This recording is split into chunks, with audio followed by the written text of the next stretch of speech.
एक महात्मा थे, उनका एक शिष्य था सेवक राम, जो महात्मा जी की बहुत सेवा किया करता था। रोज़ सुबह उठ जाता था, कुटिया की साफ सफाई करना, फूल तोड़ करके लाना, महात्मा जी के स्नान के लिए पानी भर के लाना, कुटी का सारा काम निपटा करके जंगल में सूखी लकड़ियाँ लेने चला जाता था। सेवक राम पूरा दिन पूरी लगन से कुटी की साफ सफाई, वहाँ के रख रखाव और महात्मा जी की सेवा में लगा रहता था। उसको वहाँ रहते, महात्मा जी की सेवा करते काफ़ी समय व्यतीत हो चुका था। महात्मा जी के मन में आया कि सेवक राम ने हमारी बहुत सेवा की है, ये गृहस्थ भी है, अब इसको दीक्षा प्रदान करने का समय आ गया है। एक दिन शाम को महात्मा जी ने सेवक राम से दीक्षा ग्रहण करने की बात कही और दीक्षा ग्रहण करने के उपरांत घर जाकर के अपने घर गृहस्थी में अपने परिवार में रहने के लिए कहा। महाराज जी की इस बात को सुन करके सेवक राम बड़ा प्रसन्न हुआ, मन ही मन थोड़ा उदास भी हुआ।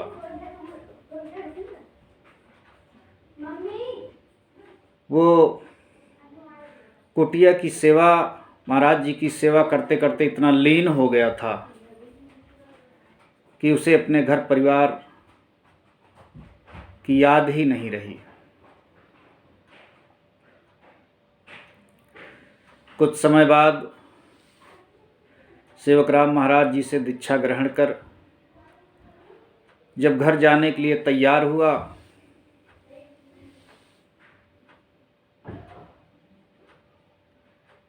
तो महाराज जी ने उसे आशीर्वाद देकर विदा करते हुए एक कमीज प्रदान की।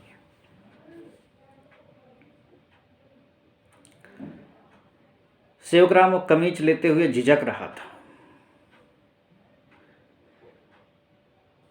कि महाराज जी हमें कुछ गुरु दक्षिणा में देना चाहिए, किंतु आप हमें अपनी तरफ से यह कमीज, यह वस्त्र भेंट कर रहे हैं। महाराज जी ने कहा कि सेवक राम हम तुम्हें बहुत सोच विचार करके यह कमीज दे रहे हैं। सेवक राम महाराज जी से आशीर्वाद लेता है और अपने घर के लिए निकल जाता है। अपने घर में, अपने परिवार में पहुंच करके अपनी घर गृहस्थी को अच्छे से संभाल लेता है। काफ़ी समय बीत गया। एक दिन सेवक राम के गांव के बगल से महाराज जी को जाना हुआ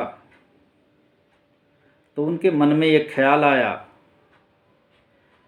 कि इसी गांव में सेवक राम निवास करता है। उन्होंने गांव के लोगों से सेवक राम का घर पूछते पूछते उसके घर आए। अपने घर पर महात्मा जी को पा करके सेवक राम बहुत भी प्रसन्न हुआ और उनके स्वागत सम्मान की तैयारी में लग गया। खुशी खुशी खूब अच्छा बिछावन तैयार किया। महाराज जी से बैठने के लिए आग्रह किया।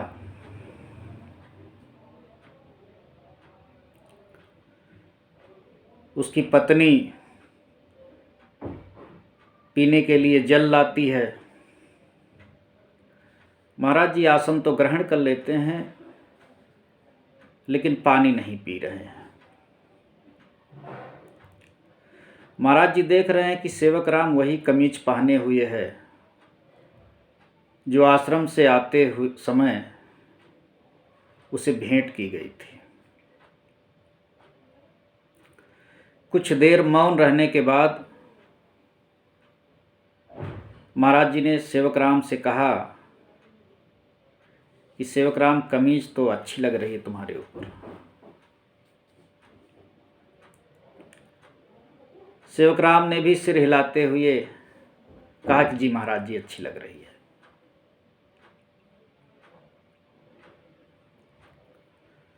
महाराज जी ने सेवक राम से पूछा कि आप इस कमीज को पहन रहे हो, इसके पहले जो कमीज पहनते थे उसका क्या किए? तब सेवक राम बताया कि महाराज जी, हमारी कोठरी के बगल दीवार में जो जंगला है उसका पर्दा काफ़ी पुराना हो गया था, फट गया था, तो हम अपनी पुरानी वाली कमीज का पर्दा बना करके उस जंगले पर लगा दिए हैं। उसका इस्तेमाल हम पर्दे के रूप में कर रहे हैं। महात्मा जी ने पूछा कि जो पहले पर्दा लगा हुआ था उस कपड़े का आपने क्या किया? सेवक राम बताता है, महाराज जी, वो कपड़ा काफ़ी फट गया था, उसमें छेद हो गए थे। हमारी रसोई में साफ सफाई और पुताई के लिए जो पुतना इस्तेमाल किया करते थे वो पुतना काफ़ी गल गया था, तो जो पुराना वाला पर्दा था हम उसको पुतना के रूप में पुताई करने के लिए रसोई में इस्तेमाल करते हैं। तो महाराज जी पूछते हैं कि जो पहले वाला पुराना कपड़ा था जिससे आप पुताई करते थे वो कपड़ा कहाँ है?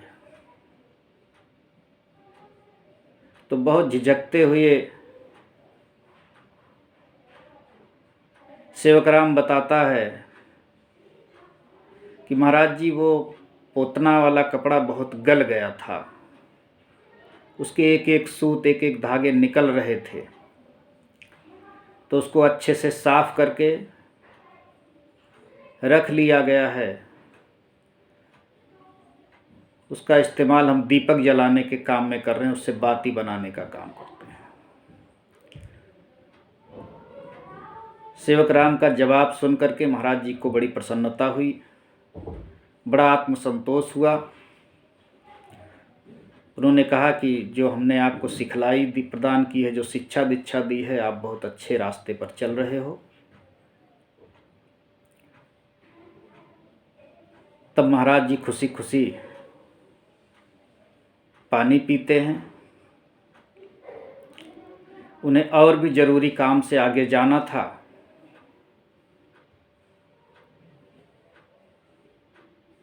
तो सेवक राम से उसके परिवार को आशीर्वाद देते हुए आगे जाने के लिए प्रस्थान करते हैं।